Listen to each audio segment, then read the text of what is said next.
안녕하세요. 뉴스 피자입니다. 역시 윤의 빠른 지지율 급락에 따라 발빠른 미국의 심층 기사가 나왔습니다. 미국 안보 매체 내셔널 인터레스트는 바이든 대통령은 한국의 인기 없는 대통령으로부터 그 자신을 구할 수 있을까? 라는 기사를 지난 24일 기사에서 윤의 28% 지지율이 나온 뒤 29일 전면 배치했습니다. 역시 발빠른 사람들입니다.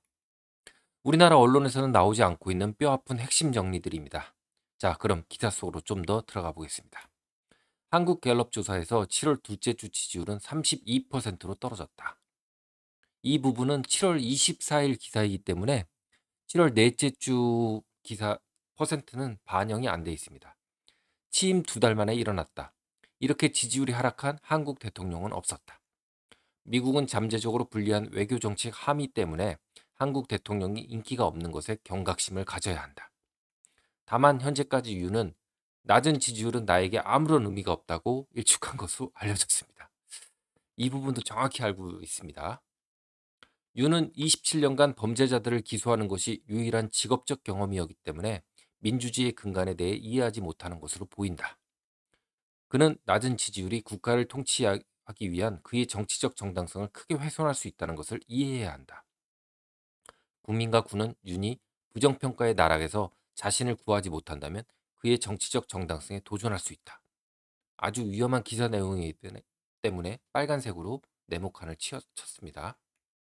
성공적으로 도전할 경우 미국은 미국의 안보 이익에 필수적인 한반도 평화 유지 방안에 대한 비상 계획을 준비해야 한다. 좀 선을 넘습니다. 지지율 하락의 가장 큰 원인은 윤이 검찰에 의한 검찰을 위한 정부를 만들어 왔던 것이다. 자, 지금부터 원인 분석 깊게 들어갑니다. 첫째, 사람들은 윤이 검찰이 뒷받침하는 대통령직을 만들기 위해 임명권을 남용했다고 믿는다. 특별한 기술, 역량, 전문성이 없는 전현직 검사들이 요직을 채웠다.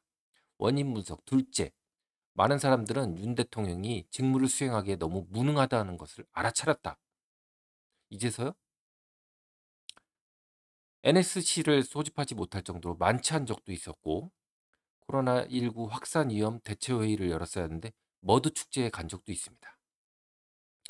나토 때는 공식 업무가 없던 부인의 개인적인 친구들과 함께 대통령 전용기를 탄 적도 있습니다. 교도소에 있는 채땡실 씨 아쉬워하겠네요. 지금부터는 위 기사 내용의 방점들입니다. 그의 직권남용 때문에 윤은 너무 빨리 미국의 골칫거리가 됐다. 그래도 우리나라 대통령, 대한민국의 대통령인데 골칫거리 취급을 받고 있네요. 바이든 대통령은 윤과 진지한 대화를 나누고 압승한 대통령처럼 행동하지 않도록 해야 한다. 형이 동생을 앞에 앉혀놓고 대화한다는 식의 화법이네요. 참 안타깝습니다.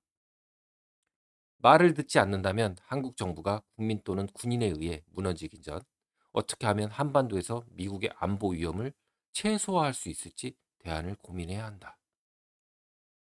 그렇지 않으면 한국은 통제불능이 될 것이다. 선을 넘어도 한참 선을 넘습니다.